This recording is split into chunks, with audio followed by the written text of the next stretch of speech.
땡땡하다가 1월 1일이 되었습니다. 그런 새로운 마음, 새로운 생각들을 갖기보다는 그냥 또 한 해가 됐고 또 한 해가 왔구나 하는 그런 생각들을 저는 가졌습니다.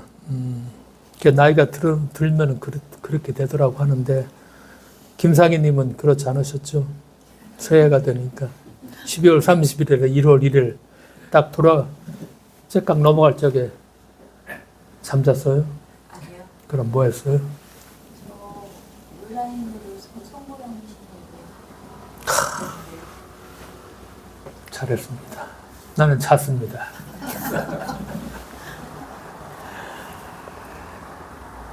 그러면서 한번 언제 마음이 뜨거워졌는가 그런 물음을 한번 해봤습니다. 근래요 마음이 뜨거운 적이 있었는가? 우리가 잘 아는 안도현의 시 잘 알고 이제 너에게 묻는다. 연탄재 함부로 발로 차지 마라. 너는 누구에게 한 번이라도 뜨거운 사람이었느냐? 짧은 참 시였지만 누구에게 한 번이라도 뜨거운 사람이었는가? 식어가고 있다면은 우리가 조금 더 죽을 땐 죽더라도 뜨겁다는 거 누구에게라도 한 번은 나에게라도 뜨거운 그런 사람 누군가에게 뜨거운 사람이 되려면 스스로의 열정을 불태웠던 자신만의 경험이 있어야 되겠죠. 경험이 없으면 이거 될 수가 없죠. 그저 세상이 시키는 대로가 아니라 주체적으로 내 생각을 가지고 내 스스로 내 삶을 불태운 경험들이 있어야 하는데 언제 마음이 뜨거워졌던 적 있나가 우리에게 좀 물어보면서 우리가 새해를 또 주어진 시간들을 살아야 되겠다는 생각을 한번 해보았고 초대교회 보니까 뜨거웠던 사람들이 많았고 그래 우리가 그리스도인이니까 좀 정체성을 한번 좀 역사적으로 제대로 알 수도 있는 그런 이야기지만 좀 정확하게 돌아볼 필요가 있겠다 하는 생각이 들었습니다. 교회의 첫 모습 우리가 보는 것처럼 초대교회가 어디서 시작을 했을까 보니까 안디옥이 중심지였다는 것이 중심지였고 오늘날로 말하면은 안티오카 몇 년 전에 큰 지진이 났던 튀르키예라고 하죠. 그 남쪽 시리아 국경지대 거기가 물론 지금은 튀르키예 땅이죠. 거기가 바로 안디옥입니다. 지금 안티오카라고 얘기하죠. 그러니까 안디옥은 로마 제국 통치하에 있었던 시리아의 수도였습니다. 중요한 상업 도시였죠. 인구가 50만 정말 많았습니다. 로마 제국에서 세 번째로 큰 도시가 이 안디옥이었습니다. 큰 도시였죠. 우리가 보는 것처럼 사도행전에 보면은 스데반이 예루살렘에서 순교를 당합니다. 그러니까 유대인들에 대한 그리스도인들의 박해가 많아지니까 많은 그리스도인들이 이쪽 시리아의 안디옥으로 도피하게 되었고 자연스럽게 안디옥은 새로운 그리스도교 선교의 중심이 되었죠. 그렇다고 해서 우리가 보는 것처럼 오늘날 안디옥 교회 여기에도 읽었지만 바나바 얘기 나오고 안디옥 교회에서 가르치고 했다고 하지만 늘 생각해야 될 것은 건물이 아니었죠. 가정집입니다. 우리가 그걸 자꾸 잊어버리면 자꾸 가르친다고 하면 오늘날 여기에 익숙해 있어서 교회에 모여있고 설교하고 이런 어떤 의식과 순서를 얘기하는데 전혀 아니었습니다. 다 가정집입니다. 그걸 잊지 말고 기억을 해야지 우리의 기독교 역사를 뭐라고 할까 제대로 알고 거기다 집을 짓게 되는 것이죠. 근데 안디옥 교회의 지도자가 누구였다고 했냐면은 바나바 혼자야. 그러니까 바나바가 나 혼자 힘이 드니까 그런 생각을 했던 모양이지. 함께 섬길 동역자를 찾아 나섰고 그래서 누구를 찾아갔습니까? 사울, 지금 말하는 바울. 사울은 어디가 고향이라고 했죠? 다소입니다. 안디옥에서 조금 더 위로 내륙으로 더 들어가야 되죠.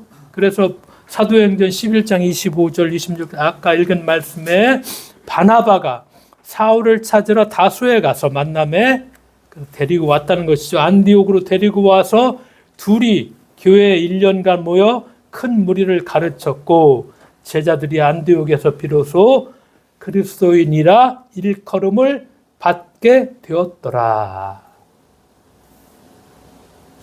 그러니까 우리의 정체성을 나타내는 우리가 지금 그리스도인이라고 얘기하죠.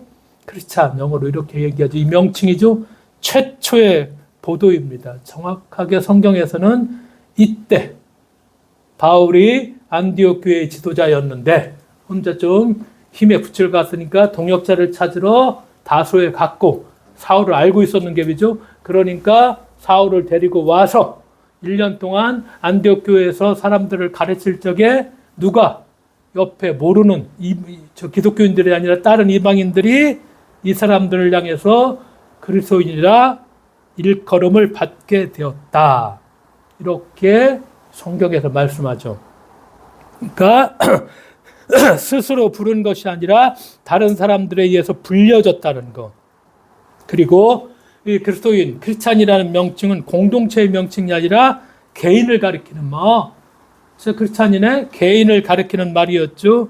그래서 제자들이 이제 일반 유대인과 구분되었다는 것. 유대인이라고 하지 않고 예수를 믿으면 저 크리스찬이네 이렇게 지칭을 했다는 것이죠. 이 명칭이 한 번 더 나옵니다. 사도행전 26장 28절에서 아그리빠 왕이 사도 바울에게 언급을 하면서 이 그리스도인이라는 말, 이 명칭이 한 번 더. 그러니까 사도행전은 두 번 최초로 쓰이게 되죠. 그리고 시간이 좀 지난 다음에 이제 스스로 그리스도인이 스스로 이 이름을 부르게 된 것은 2세기 교회 주교 이레네우스 상당히 좀 이름이 있었던 그 당시에 주교고 학자 역할을 했었는데 이레니우스가 이렇게 얘기를 합니다. 그리스도의 이름으로 영광을 입고 그리스도인이라 불리우게 된 우리는 그 이름이 잘못 붙여진 것이 아니라 우리 삶이 그 이름에 대한 증언이 되도록 이 이름이 함축하는 모든 것이 우리 안에서 드러나도록 해야 합니다. 이레네우스가 이렇게 얘기를 합니다. 이제 이 명칭이 이제 우리 것으로 만들어 버린 거야. 그래서 우리가 이제 이렇다니까 우리가 그러면 이레네우스 교회 지도자가 이 명칭에 맞도록 우리가 이 삶을 드러내야 한다. 이렇게 얘기합니다. 그러니까 없던 말이 생겨났죠. 신조어입니다. 최초 크리스찬 그리스도인이라는 의미. 그런데 이 호칭은 안디옥 사람들이 주변에서 예수를 그리스도라 부르며 추중하는 이들을 어떤 말이었습니까? 비꼬고 경멸하는 그런 말입니다. 그러니까 조롱하며 놀리며 부르던 명칭. 예전에 우리가 꿈 어린 시절에 놀이를 하면은 생각나는 게 하나 있죠. 얼레레, 그 다음에 뭐가 있죠? 꼴레리. 이 말은 얼레리 꼴레리. 바로 우리가 초등학교 다닐 때, 그 당시에는 국민학교였죠. 막 놀이를 하면서 놀릴 적에 그런 말 썼던 말처럼 바로 이 말이 이런 멍청이 혹은 이런 한심한 이런 의미입니다. 그러니까 안디옥이 아까 말했던 것처럼 커다란 상업도시입니다. 이 상업도시에 사는 사람들은 뭐라고 할까요? 좀 삐딱하다고 할까? 그러니까 조롱하는 것이 안디옥 사람들의 특징이었습니다. 닳고 닳았다고 얘기할 수 있겠죠. 왜냐하면은 우리가 여행을 가보면 알죠. 순박했던 그런 시골 동네 여행객들이 하루에 만약에 1년에 그 마을 사람들 훨씬 더 많이 오면 그 순박 같은 마을 사람들이 어떻게 보나요? 완전히 변합니다. 그 사람들 잘못이 아니죠. 그런 것입니다. 그러니까 안디옥 사람들이 그 상업도시니까 닳고 닳으니까 저렇게 착해 빠지다니 어떻게 살아. 저 바보 멍청이들. 이렇게 조롱하면서 붙였던 그냥 별명이 크리스찬. 이 명칭이죠. 그리스도를 따라 살려고 노력하는 그리스도인들. 그렇죠. 안디옥 교회 사람들은 다 신앙을 갖고 있죠. 그 대신 무슨 신앙입니까? 다신교입니다. 그게 자연스러운 것입니다. 하나의 신만 믿는다고 하면 그게 뭐죠? 이교도입니다. 그거 잘못된 신앙입니다. 왜? 그 당시에 모든 사람들은 다 여러 신을 섬기는 것이 자연적이고 뭐 관습이고 그런 일이었는데 어떻게 특별하게 쟤들은 좀 이상해. 뭐 하나님 한 분만을 믿어 한 분씩 따라가 그리고 뭐 저래 그 안디옥의 이방신을 섬기는 불신자들 눈에는 그리스도인을 이해 불가능한 그런 사람들이죠. 현실 사회를 제대로 볼 줄 모르는 어리석은 사람들이라 쉽게 말하면은 사회에 잘 적응하지 못하는 사회 부적응자들.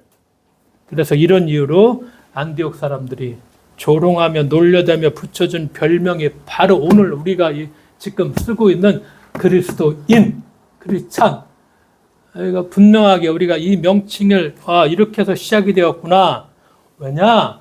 정확하게 아는 게 중요합니다. 그래야지 우리가 어떤 일을 하고 할 적에 그 정확하게 아는 가운데서 하지 제대로 몰라놓으면 그냥 지금 있는 것이 뭐 전부인 것처럼 그리고 방향이 엉뚱하게 가 있는데 이것이 마치 옳은 것처럼 그렇게 생각할 때가 많이 있죠. 그런데 안디옥의 그리스도인들은 세상이 비웃고 조롱한다 할지라도 꿋꿋하게 그리스도인의 삶을 따라 살려고 했고 또 실천하려고 노력했고 또 그렇게 살아갔고 그러니까 세상 물정 모르는 사람이라도 괜찮다. 죄악된 세상에서 말씀대로 사는 것이 미련한 짓이라 해도 기꺼이 감수했다. 그러니까 우리가 그렇다고 해서 초대교회 보면은 다 뭐 안디옥 교회처럼 어떤 교회가 완벽하다. 그렇지 않죠. 우리는 또 제가 얘기했죠. 바울 서신에 보면 최초의 교회들이 다 그 모습이 나오죠. 갈라디아서 어땠습니까? 바울이 전한 복음을 걷어차버리고 조금 이상한 복음을 또 받아들여서 바울이 쉽게 말하면 바울이 얼마나 바울도 차분하고 이런 사람이 아니잖아요. 옳다고 말하니까 막 바울이 누가 갈라디아 사람들한테 막 하면서 그 자리에 편지 써가지고 붙이고 이런 사람이 바울입니다. 고린도 교회 우리가 보는 것처럼 온갖 분열에다가 간음의 문제, 음란의 별 문제가 다 있었죠. 여기도 상업도시죠. 고린도에. 그러니까 그러면서 또한 극단적, 이단적 종말사상 참 공부를 해보면 참 많이 있습니다. 다양한 철학. 그 당시에 종교 뒤섞은 영지주의가 판을 쳤죠. 그러니까 사람 사는 세상 그때나 지금이나 뭐 같은 사람이죠. 뭐 완벽한 교회는 초대교회는 없죠. 완벽한 교회 모습 아니었지만 여러 문제가 있었지만 그런데 여기서 중요한 것이 뭐냐? 큰 줄기, 큰 흐름을 막지는 못했다는 것입니다. 큰 줄기, 큰 흐름이 뭐였냐? 당연히 예수 그리스도를 증거하는 삶입니다. 그리고 신앙을 지키고 그리고 그리스도를 따라가는 삶. 이것은 큰 줄기였습니다. 그래서 여기에 벗어나는 경우도 있었고 문제가 일으킨 경우도 있었지만 그러나 이 흐름 하나만큼은 그래도 내가 기독교인인데 하면서 그리스도를 당연히 증거하고 내 신앙을 지키고 나는 그리스도를 따라가는 삶이다. 이건 막지 못했다는 거. 이 큰 흐름, 이 줄기가 있었다는 거. 그래서 우리가 초대교회 보면은 결정적으로 그리스도인의 삶을 보여주는 삶, 다른 종교와 구별이 되고 다른 신과 구별이 되는 거. 이거 두 가지를 얘기하죠.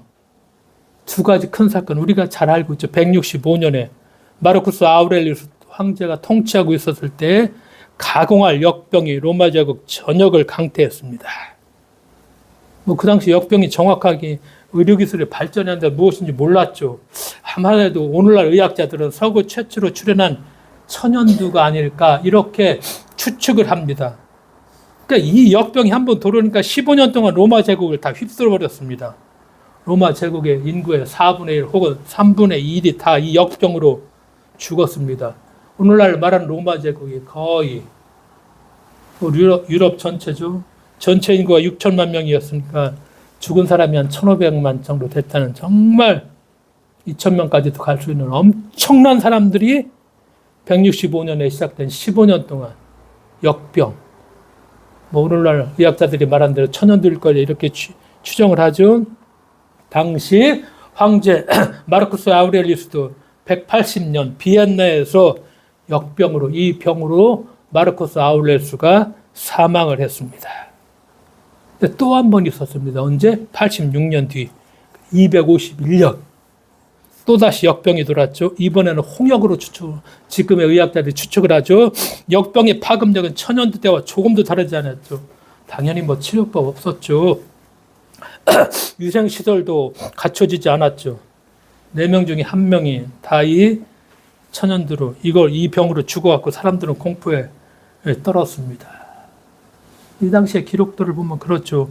집안에 아픈 자들이 생기면 아직 죽기 전이었는데 가족들이 어떻게 했어? 아픈 가족을 거리에 내다 버렸습니다. 전염된 같이 죽을 것 같으니까 그냥 매장하지 않으신 흙처럼 취급했죠.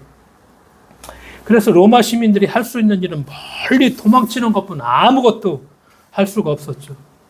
공포 속에서 어찌할 줄을 모르고 방황하던 로마 시민들은 당연히 자신들이 믿는 신에게 막 부르짖었죠. 시체가 썩는 냄새가 진동하는 도시 한복판에서 로마 시민들이 묻죠. 왜 이런 일이 이렇게 일어났는가? 우리가 무엇을 해야 되는가? 막 하소연을 하죠. 아무리 외쳐도 그들이 믿는 신은 답이 없죠. 근데 죽음 앞에 무력하게 무릎 꿇고 있던 그들과 달리 이 당시의 기록이죠. 그리스도인은 의연했다는 것입니다. 그러니까 그리스도인들하고 천연들의 홍역 정말 두려웠겠죠. 저도 뭐 겁이 엄청 많아서 하늘 했던 열기구도 돈 주고 50만 원 주고 타래도 안 탑니다. 준다고 해도 무서워서요. 무서움이 많습니다. 그러나 이 그리스도인들이 죽음을 뛰어넘는 예수가 보였던 어떤 부활 신앙 그리고 예수를 따라가는 삶 이게 정말 착한 그리스도인 찬이었어요. 이들이. 그러니까 두 번째 역병이 돌아왔을 때 키프리안의 주가 디오니시우스 주교가 이렇게 편지를 썼습니다. 지금 남아있습니다. 이 글이. 우리 기독교인 형제들은 대부분 무한한 사랑과 충성심을 보여주었으며 한시도 몸을 사리지 않고 상대방을 배려하는 데 온 힘을 쏟았습니다. 위험을 무릅쓰고 아픈 자를 도맡아 그리스도 안에서 모든 필요로 공급하고 섬겼습니다. 그리고 병자들과 함께 평안과 기쁨 속에서 생을 마감했습니다. 우리 형제들은 환자로부터 병이 옮아 그 아픔을 자신에게 끌어와 기꺼이 고통을 감내했습니다. 많은 이들이 다른 이를 간호하고 치유하다가 사망을 자신에게로 옮겨와 대신 죽음을 맞았습니다. 우리 형제들 가운데 가장 뛰어난 사람들이 이런 식으로 목숨을 잃었습니다. 이게 정확하게 지금도 남아있는 기록입니다. 이렇게 했다는 것입니다. 그러니까 그리스도인들이 사는 마을은 환자들은 이런 돌봄을 받았다는 것입니다. 다른 지역의 환자들은 병 때문에 죽는 경우도 있었지만 제대로 된 보살핌을 받지 못해서 굶주려 죽는 경우가 더 많았다는 것이죠. 역병이 그치고 이제 마을로 돌아온 사람들, 건강을 회복한 사람들은 모두 그리스도의 착한 행실에 감동 받았다는 것입니다. 죽을 줄 알았던 자기 아들, 부인, 부모, 가족이 그리스도인의 사랑으로 회복되었을 때 이들은 무엇을 느꼈을까? 착한 행실뿐만 아니라 크리스찬이 그런 행동을 하게 된 동기, 믿음을 알고 싶어 했습니다. 역병 앞에 아무런 힘도 없는 자기 신들보다 그리스도인들이 섬기는 하나님이 비교할 수 없을 만큼 귀하고 가치 있음을 깨닫게 되었다는 것입니다. 그래서 이 무서운 역병이 기독교 부흥의 큰 원동력이 되었습니다. 결정적으로 기독교가 성장해서 로마 제국의 지금으로 말하면 뭐 로마 제국을 점령했다고 하는 뭐 기독교가 결정적인 힘을 이 위험 속에서 발휘하게 되었죠. 역병보다 그리스도인의 삶을 살아나는 크리스찬 때문이었죠. 전에 비웃고 조롱하던 크리스찬이 이제 진정 존경과 존중과 사랑을 받아 부르는 크리스찬. 그래서 이제 안디옥 사람들의 경멸과 조롱과 멸시의 그 명칭이 아니라 이제부터 부르는 그리스도인이라는 건 내가 당신을 존경합니다. 그런 의미.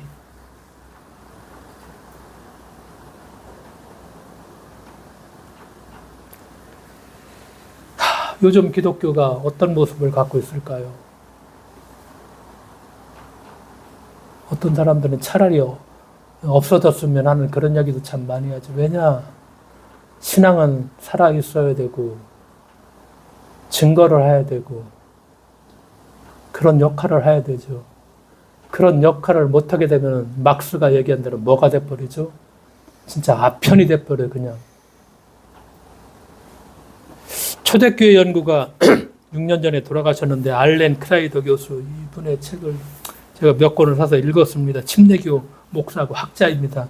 초대교회 연구에 모든 것을 다 바친 사람인데 한번 얘기한 적도 있었던 것 같은데 이 초대교회를 이분을 처음 500년으로 정하고 그 기간을 세 부분으로 나누어서 이분이 연구를 하면서 이렇게 얘기를 합니다. 첫 번째 기간이 언제냐? AD 313년, 그러니까 기독교가 자유를 얻기까지가 첫 번째 기간이라는 것입니다. 콘스탄틴 황제가 이제 밀라노 칙령을 내리기 바로 전이죠. 로마 수도를 콘스탄티노플로 지금의 이스탄불로 옮기죠. 로마에서. 그 다음에 다시 이 콘스탄티노플이 우리가 말하는 것처럼 이슬람교가 와서 쳐들어와서 이제 이슬람의 도시라고 해서 이스탄불이 되었지만 그런데 이때까지 이제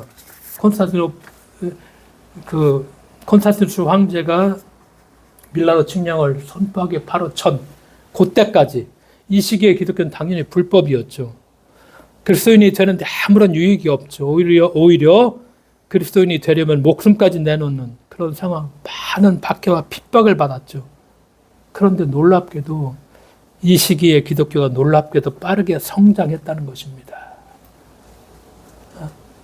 초대 기독교가 그 많은 박해와 조롱과 멸시와 따돌림 속에서 어떻게 그렇게 급속도로 우리가 보는 것처럼 저 갈릴리에서 시작한 갈릴리 변방에서 그저 어부들이라든가 별 볼 일 없는 사람들이 믿었던 그 종교가 그 작은 종교가 그렇죠.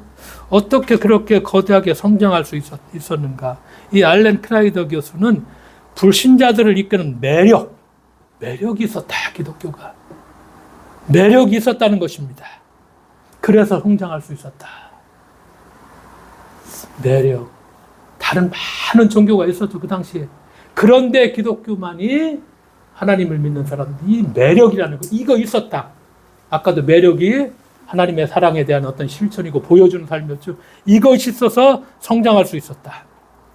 두 번째, 이 크라이더 교수가 얘기하는 것은 콘스탄티누스 황제가 기독교로 개종하면서 교회를 합법한 314년부터 데오도시우스 황제가 380년에 기독교를 국교로 정합니다. 그 기간은 70년 기간이죠. 국교가 되기 바로 전까지죠. 기독교의 자유를 얻었어. 밀라노 칙령을 해서 선포를 했어. 그 다음에 데오도시우스 황제가 기독교를 로마의 국교로 딱 선포하기 바로 그때까지, 그 전까지 기독교와 로마 제국은 당연히 좋은 관계죠. 정치 권력과 기독교는 원만한 관계죠. 이때 기독교가 성장할 수 있었던 요인은 매력이 아니라 뭐가 있었죠? 유리했기 때문이다. 그러니까 이 기간 동안에 기독교의 매력 포인트는 서서히 사라지기 시작했고 교회에 출석함으로 얻는 혜택들이 늘어나기 시작했다. 왜? 교회에 가니까 왕을 비롯한 고위 공직자를 만날 수 있어. 높은 자리 조금 얻을 수도 있어. 사람들이 몰려들어 로마 인구의 50%까지 기독교인이 되었어. 그러니까 사람들이 몰려오니까 세대교육 이거 단축해야 돼. 교회 입교하는 거 팍 줄여야지 돼. 삶으로 그리스도인이 매력을 보여주는 것은 드물었고 삶에 대한 강조는 사라지고 오직 믿음만 강조하기 시작한다는 거예요. 그 믿음을 강조했다는 건 뭐냐면 입으로만 고백만 하면 넌 됐어. 오늘날로 말하자면 예수 믿고 구원. 십자가 예수 살려서 믿어. 이거 고백만 하면 빨리 와. 왜? 너무나 많은 사람들이. 그러니까 너 철저하게 너 예수 믿으면 이렇게 살아야지 돼. 이거 해야 돼. 이렇게 보여줘야 돼. 이거 훈련하는 시간이 거의 한 6개월, 1년 정도를 된 다음에 받아들였었는데 사람들이 막 몰려들으니까 이제 다 그냥 딱 하나 고백해. 나 예수 믿어. 들어와. 입으로 믿는다고 하면은 그의 삶이 어떠하든지 간에 누구나 기독교인이 될 수 있었다는 겁니다. 예배는 대형화가 됐고 소박한 가정 예배는 사라지기 시작했죠. 이게 참 사라지기 시작했다는 거. 그렇죠? 세 번째 기간이 AD 4세기. 이제 기독교가 국교가 되는 것입니다. 380년 데오도시 왕제가 기독교를 국교로 선포하고 중세가 시작된 500년 이때까지 국교가 된 기독교죠. 이때야 우리는 역사적으로 다 기억을 합니다. 비신자들을 핍박하기 시작합니다. 이교 신앙과 신전이 다 파괴됩니다. 에베소에 가보면 다 파괴되어 있죠. 이방신들. 지금 유럽에 가보면 성당 빼놓고 웬만한 것들은 다 파괴되었습니다. 물론 지진으로 파괴된 거 있지만 기독교가 국교가 돼서 이제 이방의 신들을 두면 안 돼. 몇백 년씩, 어떤 건 1000년, 2000년 왔던 거, 그런 것들 다 파괴되죠. 신전 다 파괴시킵니다. 그리고 비그리스도인들을 어떻게 만들죠? 강제로 그리스도인으로 만들어버립니다. 아니면 죽죠. 결국 로마 제국의 전 국민이 다 뭐가 돼요? 기독교인이 되고 우리가 말하는 정말 이제 기독교 국가, 기독교 제국. 그래서 유럽에 가보면 어떤 데라도 다 뭐가 있습니까? 성당이 있습니다. 자, 시골 한 20명 사는 데도 조그만 성당 다 있습니다. 이렇게 됐다는 거예요. 이렇게 만들어버린 거예요. 로마 제국이 이제 기독교 국가가 된 거예요. 결국 이 기간 동안 기독교의 성장은 강제였죠. 다른 종교를 핍박하고 억압하고 기독교 국가로 개정시키려고 불신자마를 정말 공격해서 막 불태워버리고 칼과 창으로 죽이고 다 개종시키고, 이거 역사적으로 다 정확하게 나와 있는 사실들이죠. 힘과 돈과 권세가 있는 교회는 이제 어디에 신경을 써야 돼요? 외형에 신경을 쓰기 시작합니다. 교회의 건물은 거대하였고 온갖 치장을 하였고 예배 분위기는 엄숙해서 일반 평민들을 압도했습니다. 엄숙하다는 거. 근데 우리는 물어야 됩니다. 우리가 뭘 물어야 되냐면, 조금만 우리가 생각이 있다면은 초대교회가 어떤 교회였죠? 가정교회였습니다. 가정교회가 엄숙했겠는가? 이걸 물어야 되죠. 왜냐하면은 이 역사적인 흐름을 이렇게 해서 이렇게 과정들을 우리가 정확하게 알고 있으면은 본질이 무엇인가를 제대로 알게 된다는 것입니다. 엄숙하게, 성전은 엄숙하죠. 유대교 성전은 들어가면 하나님이 계신다고 했으니까. 그런데 교회는 다른 것입니다. 가정집에서 시작했습니다. 반갑게 만나서 예수에 대한 가르침을 같이 나누고, 그 다음에 뭐 했죠? 밥 먹었습니다. 이게 그 신앙의 삶의 전부였습니다. 그리고 기꺼이 도와주었고, 손님이면 기꺼이 받아들여줘서 베풀어줬고, 이런 전통들. 근데 어느 순간부터 우리는 엄숙해야 된다. 이건 성전의 개념이죠. 교회가 좀 엄숙해야 돼. 근데 저는 이걸 보면서, 초대교회를 우리가 생각할 때 자꾸 막 교회로 생각해서 어떤 건물을 생각하는데, 310여 년까지 밀라노 칙령이 반포되기 전까지는 다 이렇게 가정집에서, 가정집 교회였습니다. 가정 예배였었죠. 엄숙해졌죠. 성당 들어가 보면 참 꼭대기 고딩 양식으로 해서 하나님이 참 하늘에 계시니까 인간은 고개 숙여야 되고, 그렇죠. 그 신의 권리는 교황이나 성직자들이 가져야 되는 것이고, 니들은 와서 하라는 대로 하면 되는 것이고, 그래서 본질을 잘 알아야 된다는 것입니다. 이런 과정을 거쳐서 이렇게 왔구나. 그러면은 내가 주체자가 되면은 예배는 무엇일까? 그냥 반복되는 것이 아니라 우리가 제대로 알면은 제대로 안 것에 대해서 내가 반응하고 내가 행동하고, 그것이 바로 신앙이죠. 그러니까 이런 기독교의 역사를 우리가 잊어서는 안 되죠. 왜냐, 이거 되풀이되니까. 그러니까 초대교회의 성장 과정, 조금 더 이것을 우리나라 기독교의 성장 과정과 조금 더 비교할 수 있죠. 비교가 조금 되죠. 왜냐, 우리가 신앙을 받아들였을 때가 일제강점기입니다. 기독교는 어쨌든 매력적이었습니다. 망해가는 조선을 구원할 종교로 비쳤죠. 그래서 우리가 아는 김구, 만창호, 조만석, 조만식, 서재필 등 많은 민족 지도자들이 대거 기독교로 개종을 했습니다. 여기에 구원이 있구나. 이게 조선에 나아갈 길이구나. 역할을 참 많이 했죠. 초기 이 기독교가 우리나라에 들어와서 끼친 공로, 그리고 여기에서 길러진 민족의 지도자들, 가난하고 서론받는 기독교와 약자들 편에 서서 그들에게 정말 좋은 복음, 그 소식을 전파하기 시작했죠. 그러던 기독교가 누가 대통령이 되죠? 이승만이 대통령이 됩니다. 장로입니다. 국가 권력의 비호를 받기 시작합니다. 그러면서 반공을 내세우죠.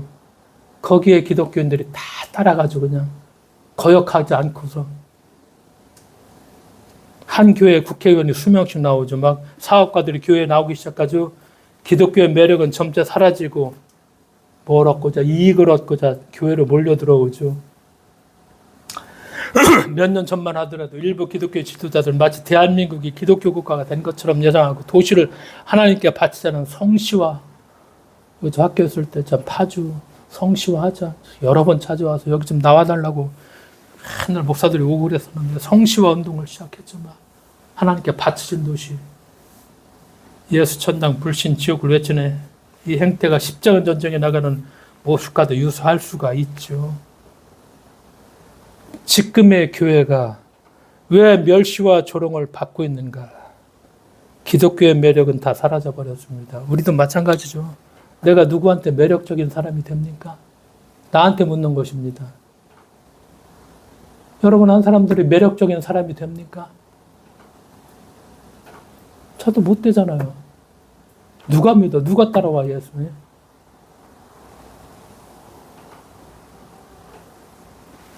교회가 위기의식을 느껴서 다음 세대를 위해서 어떻게 해야 될까?